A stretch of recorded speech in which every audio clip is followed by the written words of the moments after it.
Hey guys, this is Hayden, back from the nest today. I'm bringing you another episode of Minecraft Revenge. Welcome back. It has been quite a while since the last time I recorded and the last time I uploaded. I'm going to try and get back on top of it, though I had run into a miscellaneous handful of issues when attempting to record. One of those issues being that an entire recording I did was gone and forgotten, and you'll notice I have a lot of copper in my inventory here, and we'll go over why that is shortly. But before that, I want to take you guys around and show you some of the changes that have happened since the last video. In the last video, we were building the villager farm. Before that, I have finally gone through and built a proper border ring for the pit. One stop at level 15 for iron and another at level 53 for diamonds. This water elevator is functioning and does go from the bottom to the top. It works quite well, and I quite like the sort of compass-esque border that I've given to it all. So this is our horse, unnamed currently, though we are now officially in 1.19.4, which means there is efficient, effective horse breeding, which is important because we will get a ranch built now. We have to build a ranch and actually breed some horses and get a cool horse. One moment. Alright, coming down in here, first things first I want to showcase is we've changed the door up a little bit, entryway. It had looked different, and I'm not sure it ever got showcased looking different, though this is how it looks right now, and I may change it again in the future because I feel as though it's a little bit bulky. We'll see. I don't know what I'm going to do. Maybe I'll build some, maybe I'll redo an entrance to go more into the ground instead of coming out above like this. I don't know, but it's on a daylight sensor that closes at night, and I can close it directly, and it rings a bell, and all the villagers freak out, but we can come down here. Got Byron Bolum. Got our fishermen, our fish salesmen, our librarians, our cartographers. Nothing, empty space that I haven't used yet, and another empty space I haven't used yet. Our Fletcher. And, of course, a hallway bedroom that is for the farmers that allow the village to self-propagate and the like. And I'm realizing now that these that I put up here have allowed the villagers to break things that I didn't want to break. So we'll come back and fix that at another time. But yeah, this is our villager hall. I'm quite happy with it. It's not as big or as grand as some of the ones I've built in the past. It's not the most impressive or the least impressive. I think it's a good in-between. Now up there you can see the subject of the last video I recorded that for whatever reason refused to record effectively, and I hopefully have gone through and fixed the issues that I was running into. But here he is, the statue of terror, the fear, the terror, the true. Godliness is next to cleanliness, you know? There he is. He's still work in progress, but he will be the monolithic guardian of our world come his glory days. And for those who may be watching this, Pathfinder included. By the way, if you haven't watched Pathfinder stuff, I highly recommend you go check it out. He's working on some great stuff right now, and it's a good series. I recommend you go watch it. So this is what we've been working on. This, in the past, I had played a realm. That's what I wanted to get to, was I had played a realm with Pathfinder, and I had mentioned building a statue of terror, and I only ever built a statue of fear, and it was just like some cobblestone and a couple of bits of like redstone and lapis, and it looked like a dingy little guy. This was my original goal, was to build one of these and live in it, but I never got around to it. Never had the time, the energy, the motivation. So, yeah. Moving on from that, I have also removed all of the lights from all of the paths, and I will show you why probably later in this exact video. But for now, I would like very much to go ahead and go mine up some more copper to begin working on, once again, the statue. The monolith, the guardian, the bastion of our world. And so I believe I'm going to go ahead and go empty out my inventory and get to work on that ASAP. I will see you guys shortly. So for those who maybe don't know or haven't seen it yet, there is a massive, and when I say massive, I mean massive cave system just under my house a ways, and it has been where I get all of my ore. And there's an entire, you can see this entire unlit section that just sprawls forever. This is where I get all my ore. I use the, I've been using the visible ores pack. It just makes mining a little bit easier. Because I can see all the ores in the cave walls, and there's still plenty of ores I don't go and get, especially in the larger cave segments, because I'd have to do a whole nerd pull thing and climb up to get them, and I'm not going to do that. That's annoying. That's a whole ordeal that I don't feel like putting up with. So what I was going to say is, it is astoundingly simple in current caves to get an entire inventory full of copper. And now I probably need to get, in all honesty, a second inventory full, so we're very likely to take a pit stop, head back around the way, and come back. So I'll give you, before we go, actually, I wanted to make sure I gave you guys a quick look at just how large this cave system truly is. Oh, that's water. Okay, that's why it looked darker than it was. This cave system is just absurdly large. Yeah. Very large cave area. Of course, it just goes down and on and around for miles and miles. And there's even some more cave here. That's where I get all my stuff. So if you're wondering why or where or how I have so many resources, it shouldn't come as a surprise to you to begin with, because I have a mending, unbreaking, efficiency, fortune pick, which is absolutely stacked and makes getting ores so much easier. But yeah, this is, look, and there's the thing. That's it. That's just where I go mining. Alright, I'm going to go ahead and get some more resources, another inventory full or so, and I will meet back up with you guys in a while. See you shortly.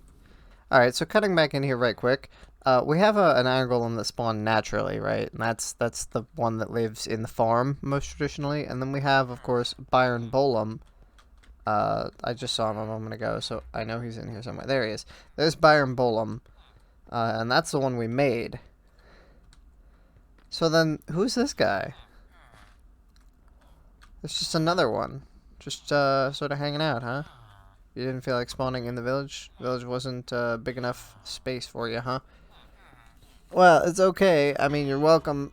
You're welcome to stay out here, but I can't be of assurance to you when we inevitably fight another raid here, because the village is secure, but you, my good sir, are not. You are in a penitentiary zone there, really. I mean, that's what it really is. It is once again astounding just how quickly you can get an entire inventory of copper. I mean, truly, I have been mining for maybe all of, I want to say 15 minutes. And 15 of that was just me exploring. 15 of that. 10 of that was probably just me exploring. And the remaining 5 was me finding the actual copper and breaking it in the time that it took to do that. I mean, I have so much copper. So while that cooks, I'm going to go ahead and go back down to the mines and get some coal, because I noticed that the smelter system is running low. It's not close to running out yet, but it is running low. So I'm going to head back into the caves and try and find up some coal. And I'll see you guys when I'm done. See you shortly. Alrighty, guys. So I've gotten a little bit more copper. And we're going to go ahead and put that into blocks. And we're going to head back up the way to the statue. The Guardian. And we're going to go ahead and get some more built on him. I'm actually going to see you guys up there because I'm going to sleep first. So I'll just cut ahead. See you in but a moment.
Alrighty, y'all. I think I got the arms done pretty well here.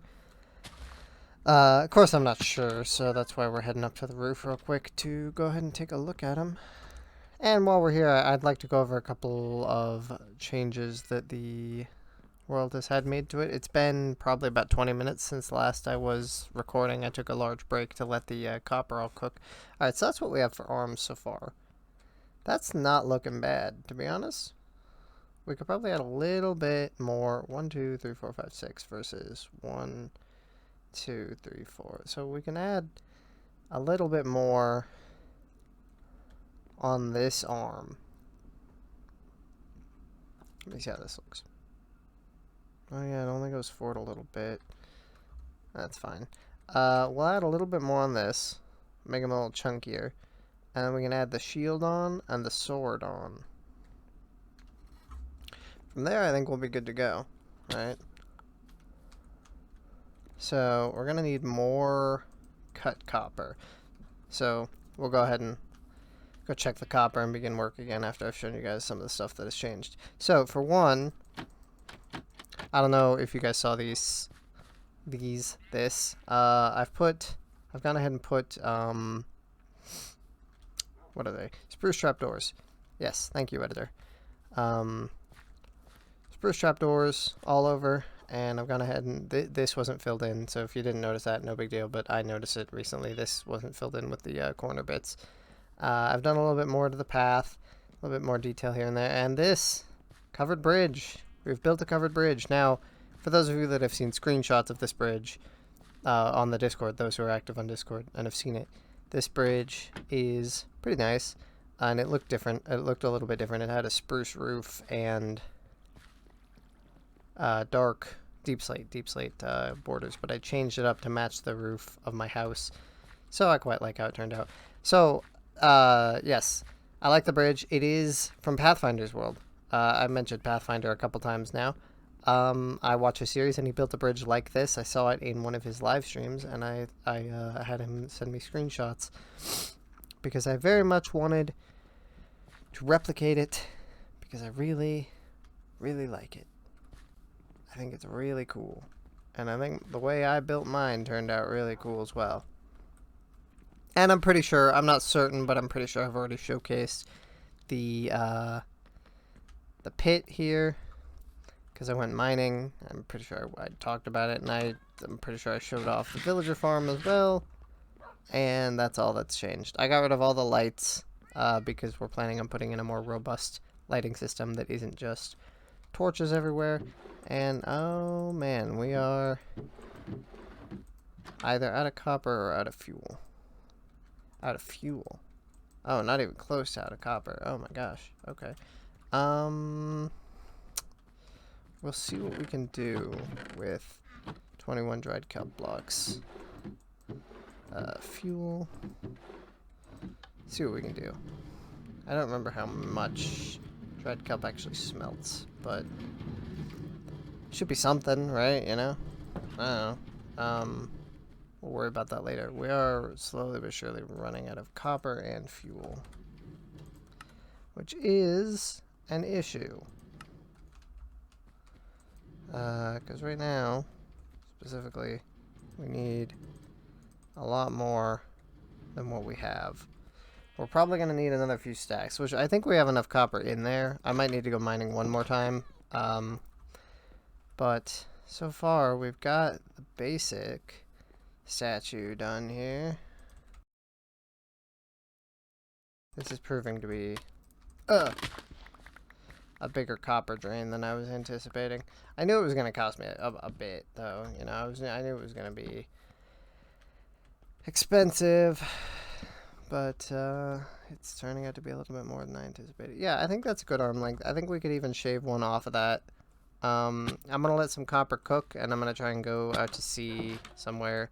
The sea is far, so maybe I'll just grow some kelp in the lake using my stuff and try to make some fuel using that. I don't know. I am going to let some copper cook a little bit more, see if we can't get a little bit more going, and I'll catch back up with you guys in a while when we're done with that, or I may even actually, you know what? I'm probably going to end this one here. We're going to sleep. We're going to take one more look at the statue. And I will end this one here. This is a good comeback video. It's good to get me back into the swing. It's been about 2 weeks since the last time I recorded or uploaded anything, really. But look at that. That's actually, honestly, I was expecting to have gotten less progress. That's pretty good. That's pretty good progress, all things considered. Like, we got the helmet finished, and I think both the arms. In fact, now that I'm looking at it, I thought it was going to be too long. I think it's quite balanced, because it comes down to the same height level as that arm there. That balances out quite nicely, in my opinion. And then we're going to put a sword in his hand and give him a shield, and that'll be the last of it. And then we got to just put in some lights. I've made a few places you can see, like that line, and I'll put some on the boots, and it'll match the golden lines that get put onto the netherite armor in this resource pack we use. So, without further ado, this is Hayden signing out, and I will see you in the Skyhawklings. Thank you guys so much for watching. Genuinely, I am absolutely thrilled to see that this series is getting as many views as it is. It's absolutely amazing to me. I know I definitely think that I've put in more effort and work into making this series entertaining, and I've been consistent with it, and I think that that's helped.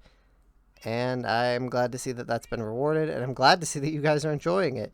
So, as always, don't forget, always remember to spread your wings, and of course, stay awesome.